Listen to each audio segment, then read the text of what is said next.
Hansı ağrılar təhlükə siqnalıdır? Bədxassəli şişlərin xəbərçisi ola bilən ağrı növləri.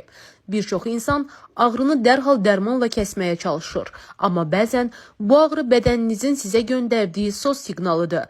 Əgər bir ağrı 2-3 həftədən çox davam edirsə, səbəbini bilmirsinizsə və getdikcə artırsa, bu sadəcə yorğunluq və ya soyuq dəymə olmayacaq. Bəs hansı ağrılara diqqət etməli və gözdən qaçırtmamalıyıq?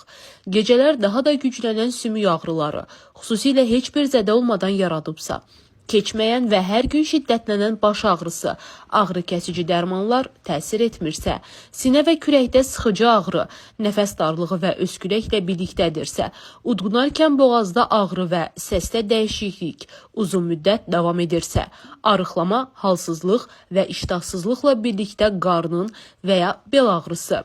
Bunlar bəzən bədxassəli şişlərin erkən xəbərçisi ola bilər. Unutmayın, erkən müdaxilə hər zaman həyat qurtarır.